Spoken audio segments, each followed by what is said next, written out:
July 2, 1995 అర్ధరాత్రి 11 గంటల సమయం. ఢిల్లీ వీధులన్నీ నిశ్శబ్దంగా ఉన్నాయి. ఒక పోలీస్ కానిస్టేబుల్ పెట్రోలింగ్ చేస్తుండగా ఒక హోటల్ వైపు నుంచి వింతైన వాసన అలాగే దట్టమైన పొగరాన్ని గమనించాడు. ఆ హోటల్ వెనకాల ఉన్న తందూరి పొయ్యి దగ్గరికి వెళ్ళి చూసిన ఆ కానిస్టేబుల్ ఒక్కసారిగా షాక్ గురయ్యాడు. ఎందుకంటే ఆ తందూరి పొయ్యిలోకి వెళ్తుంది చికెన్ కాదు, ఒక మనిషి శవం. భారతీయ రాజకీయాలను నేర చరిత్రను కుదిపేసిన అత్యంత భయంకరమైన తందూరి మర్డర్ కేసు. అసలు కదేంటి, ఆ రాత్రి ఏం జరిగింది తెలుసుకున్నారండి.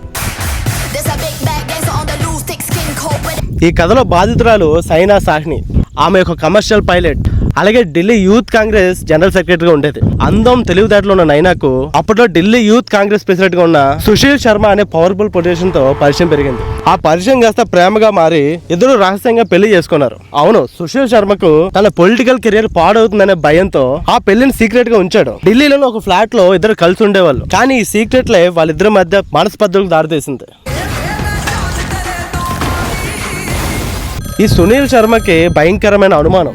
సైనాకు తన పాత క్లాస్మేట్ పొలిటికల్ వర్కర్ అయిన కరీంతో ఎఫ్ఐఆర్ ఉందని ఈ సుశీల్కి అనుమానం. సో జూలై 2, 1995 రాత్రి ఈ సుశీల్ ఇంటికి వచ్చేసరికి నైనా ఫోన్ మాట్లాడుతుంది. ఆ సుశీల్ చూడగానే ఈ నైనా కంగారుగా ఫోన్ కట్టేసింది. ఈ కోపంతో ఊగిపోయిన సుశీల్ వెంటనే రీడైల్ చేయగా అవతల వైపు ఈ కరీం మాట్లాడుతున్నాడు. అంతే, దీంతో సుశీల్ శర్మ కంట్రోల్ తప్పాడు. తన దగ్గర ఉన్న లైసెన్స్డ్ రివాల్వర్ తీసి ఈ నైనాపై 2 రౌండ్లు కాల్పులు చేశాడు. నైనా అక్కడికక్కడే ప్రాణాలు విడిచింది. నెక్స్ట్ బాడీని మాయం చేసే ప్లాన్. నైనా చనిపోయాక సుశీల్కి భయం పుట్టుకుంది.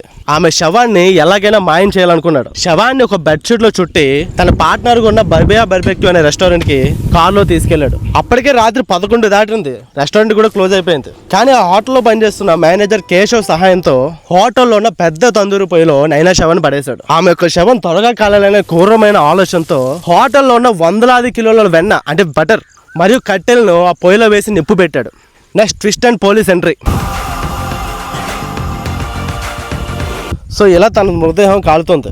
కానీ పాపం పడడానికి ఎక్కువ సమయం పట్టలేదు. ఆ ఏరియాలో డ్యూటీలో ఉన్న హోమ్ గార్డ్ నజీర్, అలాగే ఒక కూరగాయల వ్యాపారి రెస్టారెంట్ నుంచి వింత స్మెల్ అలాగే దట్టమైన పొగ రావడం చూశారు. సో వీళ్ళ హోటల్ లోపలికి వెళ్ళి చూడగా మేనేజర్ కేశవ్ కుమార్ పొయ్యి దగ్గర ఉన్నాడు. పోలీసులు ఆ పొయ్యిలోకి తొంగి చూడగా అక్కడ సగం కాలుతున్న ఒక స్త్రీ శవం కనబడింది. పోలీసులు చూడగానే సుశీల్ శర్మ అక్కడి నుంచి పారిపోయాడు. సో పోలీసులు ఆ డెడ్ బాడీని టేక్ ఓవర్ చేశారు. అలాగే పోస్ట్ మార్టం కూడా పంపించారు.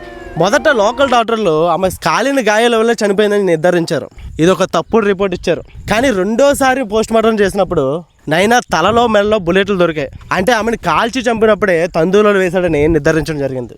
అంతేకాదు భారతదేశ చరిత్రలోనే మొదటిసారిగా ఈ కేసులో DNA టెక్నాలజీ వాడి ఆ శవం నైనా సాహ్నిదే అని నిరూపించారు.